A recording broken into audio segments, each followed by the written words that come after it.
चलिए आपको लिए चलते हैं सीधे पटना एयरपोर्ट, जहां पर जो नेता प्रतिपक्ष हैं बिहार विधानसभा के तेजस्वी यादव वो दिल्ली से इंडिया गठबंधन की बैठक खत्म होने के बाद अब पटना लौट गए हैं। आपको सीधे ले चलते हैं जहां पर हमारे स्टेट हेड मरगूब जी मौजूद हैं। समर्थकों की भारी भीड़ भी वहां पे मौजूद है। मरगूब जी, क्या कुछ अपडेट है? दीपक, देखिए, महत्वपूर्ण तो खबर यह है कि तेजस्वी यादव अभी उनका फ्लाइट लैंड कर रहा है और वो निकलेंगे। लेकिन दो महत्वपूर्ण चीजें। पहला, हमें लग रहा है कि पिछले लगभग 6, 7, 8 साल के बाद, जब से वो राजनीति कर रहे हैं तब से ये पहली बार होगा कि तेजस्वी यादव दिल्ली से पटना लौट रहे होंगे और पटना से बिना सरकारी सुरक्षा के वो जाएंगे। हम आपको पहले नज़ारा दिखा देंगे, पटना एयरपोर्ट का नज़ारा है। और पटना एयरपोर्ट नज़ारा अब मैं आपको दिखा रहा हूँ कार्यकर्ताओं का नज़ारा। ये देखिए, ये जो कार्यकर्ता हैं, जहाँ कार्यकर्ता खड़े हैं वहाँ बिहार पुलिस के जवान, हथियारबंद जवान तेजस्वी यादव की सुरक्षा के लिए खड़े होते थे। और अब आज यहाँ कार्यकर्ता खड़े हैं और कार्यकर्ता अब इन्हें सुरक्षा को लेकर जाएंगे। अब मैं आपको दिखा रहा हूँ गाड़ी का नज़ारा। ये देखिए, यहाँ अमूमन सुरक्षा को लेकर के तेजस्वी यादव की गाड़ियां लगी रहती थी।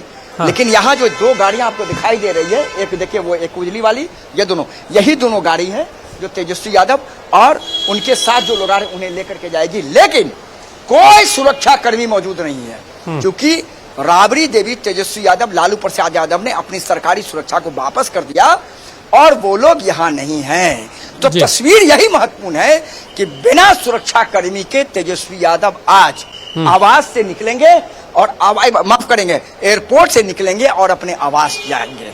एक उनका सुरक्षा कौन करेगा? ये राष्ट्रीय जनता दल के जो यहाँ सिपाही हैं, जो खड़े हैं, जो ये अपने आप को कहते हैं कि हम राजद की सिपाही हैं, तेजस्वी की सिपाही, ये लोग सुरक्षा करेंगे।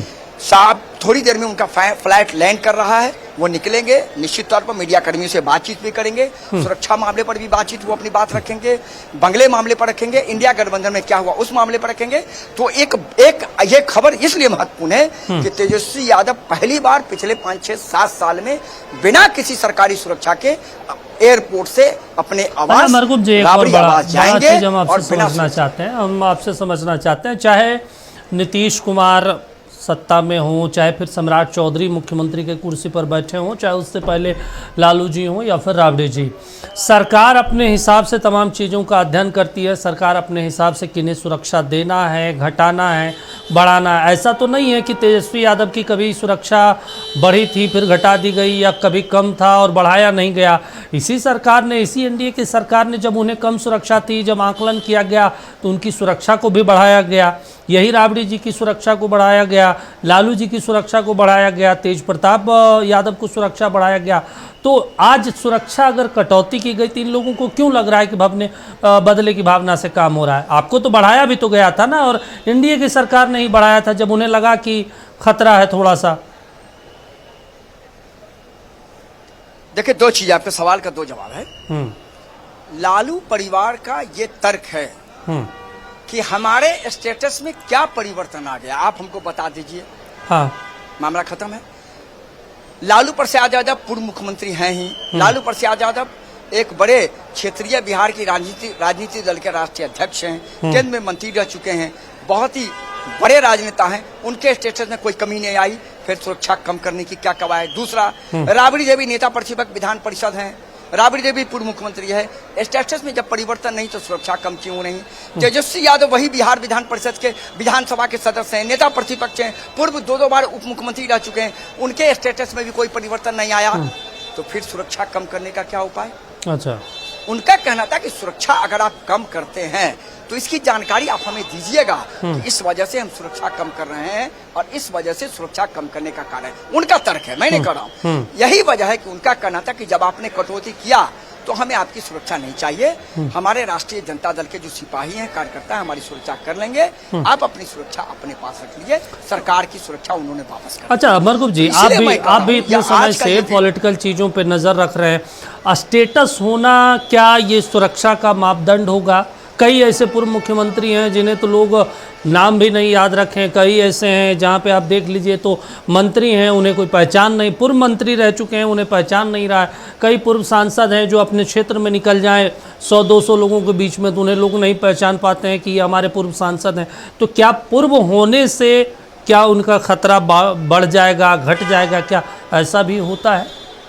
अब सत्ता में है, आपके पास पार्टी में 90-50 विधायक हैं तो समझ आता है कि चीज़ें हैं। आपके पास एक समय था 81-82 विधायक, तो समझ आ रहा था कि भाई आपकी पहुंच ज़्यादा है। अब 25 विधायक हैं, लोगों ने ही आपको खारिज किया है, तो सरकार उस हिसाब से भी तो देखती है तमाम चीज़ों को। नहीं, बिल्कुल आपका कहना है, सरकार इस हिसाब से देखती है। सरकार की सुरक्षा समिति बनी है, वो फैसला लेती है। हाँ। लालू परिवार का आरोप है कि ये हमारे खिलाफ दुर्भावना से प्रेरित है। आपको सुरक्षा घटानी थी तो आप कम से कम आप इस बात की जानकारी हमें देते, वजह बताते। वजह क्या है? वजह तो बताइए कि हम पर कौन बड़ा थ्रेट था कि आपने हमारी सुरक्षा बढ़ाई। इनका यह भी कहना है कि जब सुरक्षा बढ़ाई गई तो भी हमें पता नहीं चला कि हम पर कौन थ्रेट है, घटाई गई तो भी पता नहीं चल रहा है कि क्या है। तो जब आपने सुरक्षा हटा दिया, कम कर दिया, और हमें आपकी सुरक्षा नहीं चाहिए। चूंकि हम एक राजनीतिक दल हैं, हम पूर्व मुख्यमंत्री हैं, हम राष्ट्रीय अध्यक्ष हैं, हम नेता प्रतिपक्ष हैं, तो फिर हमारे जब स्टेटस में परिवर्तन नहीं तो हमारे सुरक्षा के स्टेटस में परिवर्तन क्यों? इसी का विरोध करें। इसीलिए उन लोगों ने पिछले 4 दिनों से अपने सभी सुरक्षा कर्मियों को वापस कर दिया। हालांकि वो अभी भी बगल में बैठ करके उस घर की ड्यूटी कर रहे हैं, लेकिन मुख्य द्वार पर नहीं है, क्योंकि वहां से उन्हें हटा दिया गया। तो आज तेजस्वी यादव पिछले 5-6-7 साल में पहली बार दिल्ली से आएंगे और बिना सुरक्षा के, बिना एस्कॉर्ट के अपने घर जाएंगे। उनकी सुरक्षा कौन करेंगे? ये राष्ट्रीय जनता दल के जवान हैं जो उनकी सुरक्षा करेंगे। तो ये तस्वीर बहुत महत्वपूर्ण इसलिए भी है कि शायद कहीं न कहीं अमूमन देखने को तो नहीं मिलती है, लेकिन बिहार है, हमने आपको कहा दीपक, बिहार में कुछ भी हो सकता है। तो ये बिहार में देख लीजिए, राष्ट्रीय जनता दल के कार्यकर्ता। अच्छा, एक और सवाल, उसके बाद ब्रेक पे जाएंगे मरगूब जी। क्या ये पॉलिटिकल स्टंट माना जाए? क्योंकि जब आपको बंगला विवाद, बंगला का मामला आया तो उस समय भी आप लोगों ने कहा कि आप पुलिस बुला लीजिए, खाली करवा लीजिए, हम नहीं करेंगे। लेकिन पूरा बिहार जानता है कि तेजस्वी यादव ही वो नेता हैं जो पटना हाई कोर्ट गए, पटना हाई कोर्ट के बाद सुप्रीम कोर्ट गए, लताड़ लगी, 50,000 रुपये जुर्माना लगा 5 देश रत्न मार्ग खाली करने के लिए। और इसके अलावा उन्हीं के याचिका पर ऐसी हो गई कि पटना हाई कोर्ट के डबल बेंच ने कह दिया पूर्व मुख्यमंत्रियों को आवास क्यों देना है भाई, ये पैसे का, संसाधन का दुरुपयोग है। आज उन्हीं के ऊपर वो तमाम चीज़ें हो रही है, तो ये लोग पॉलिटिकली स्टंट कर रहे हैं। नहीं, देखिए, हर चीज में पॉलिटिकल स्टंट होता है, इसमें कहीं कोई शक नहीं। हर पार्टी पॉलिटिकल स्टंट करती है, तो पॉलिटिकल स्टंट तो होता ही है। आवास का तो मामला खत्म हो गया, क्योंकि 6-7 दिन में आवास खाली होने जा रहा है। हाँ। राबड़ी देवी ने वहां से सामान निकालना शुरू कर दिया, सुबह में मैंने आज खबर दिखाई, वो खत्म हो गया। सिक्योरिटी का मामला अभी विवाद चलेगा, मैं आपको बता रहा हूँ दीपक, क्योंकि राबड़ी परिवार पूरी तरीके से सुरक्षा को खारिज कर। आज मैं आपको बता रहा हूँ, जब मीसा भारती पटना पहुंचेंगी तो वो भी अपने तीनों बॉडीगार्ड को सरकार को वापस कर देंगी। उनका कहना कि हम भी अकेले अपने कार्यकर्ताओं के साथ घूमेंगे, हमें भी कोई डर नहीं है, सरकार अपनी सुरक्षा ले ले। तो ये विवाद अभी बढ़ेगा, विवाद लग रहा है चलेगा, क्योंकि लालू परिवार सुरक्षा के मामले पर बिल्कुल सरकार के किसी भी आदेश निर्देश को मानने को तैयार नहीं है। और आप तेजस्वी यादव आज बिना सुरक्षा के एयरपोर्ट से अपने आवास पहुंचेंगे। सुरक्षा कौन करेगा? राजद के सिपाही। बॉडीगार्ड कौन बनेगा? राजद के कार्यकर्ता। इंतजार कीजिए, अभी बिहार के पॉलिटिक्स में बहुत चलिए ठीक है देखना अभी दीपक, बाकी चलिए ठीक है। मरगूब जी नजर बनाए रखिए, हम फौरन आपके पास लौट